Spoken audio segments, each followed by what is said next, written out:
Bonjour, je m'appelle Clément et je m'occupe de l'opération et de la gestion de l'usine d'eau potable de Thetford Mines déjà depuis 9 ans.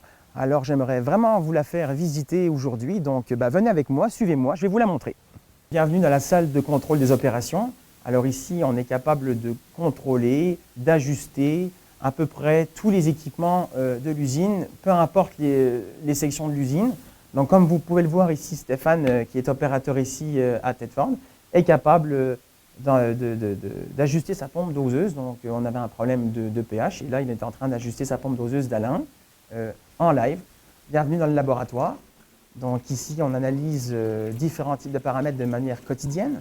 Donc au niveau de l'eau brute, l'eau décantée, après l'Actiflow, l'eau filtrée et l'eau de distribution. Donc, comme vous pouvez le voir à cette heure-ci, Dylan, stagiaire opérateur à Thetford, est en train d'effectuer un titrage pour l'alcalinité afin de déterminer l'indice de l'angelier qui va nous permettre d'ajuster notre pH pour distribuer l'eau. Alors ici, comme tu peux le voir derrière toi, on se trouve dans la salle d'entreposage des produits chimiques Alain et soude caustique. Alors il y a des gros réservoirs parce qu'on a une grosse quantité à injecter par jour quand même. Ici, on va injecter la soude caustique et l'Alain en tête de station avant l'Actiflow pour permettre à notre pH d'avoir un pH de coagulation stable. Alors ici, on se trouve dans la salle des polymères. Alors on a différents types de polymères parce qu'on a différentes applications.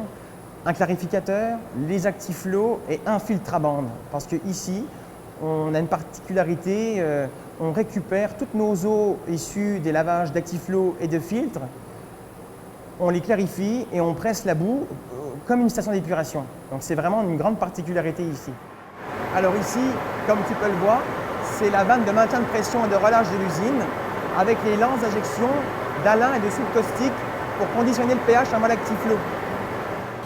Donc ici, on se situe au niveau des analyseurs de chlore, bassin de contact 1, bassin de contact 2, avec un turbidimètre. Stéphane a fait son test colorimétrique de manière à déterminer le chlore libre réel qu'on avait dans le bassin de contact 2. Et vu qu'il y a une petite différence, Stéphane va le recalibrer pour se réajuster. Tiens, regarde, ici c'est l'Actiflow, c'est le cœur de l'usine. Ici, l'eau vient d'arriver.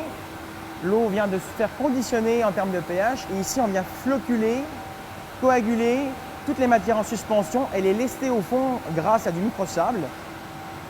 Et l'eau va remonter dans les nids d'abeilles, les décanteurs lamellaires, pour ensuite rejoindre un canal, rejoindre les filtres, se faire filtrer et être distribuée. Alors ici on se situe juste à côté de la salle de contrôle, comme vous pouvez le voir derrière vous. Ici, là, on est au niveau des filtres, c'est-à-dire que l'eau vient de passer l'Actiflow, donc le traitement coagulation-floculation.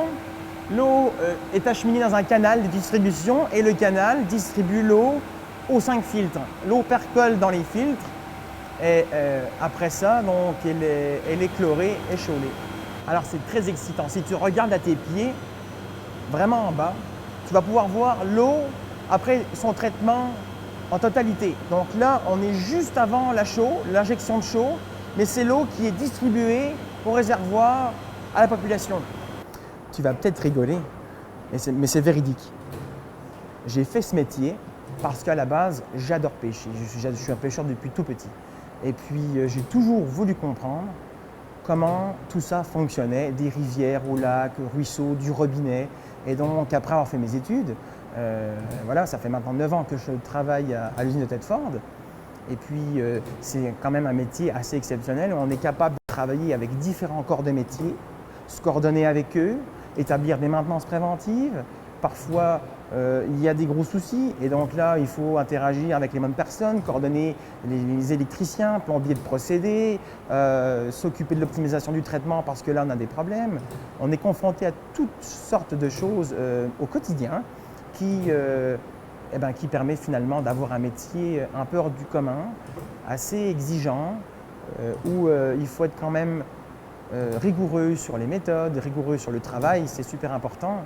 Et puis d'avoir la chance de créer de l'eau potable et de la distribuer à la communauté, c'est quand même quelque chose d'assez exceptionnel.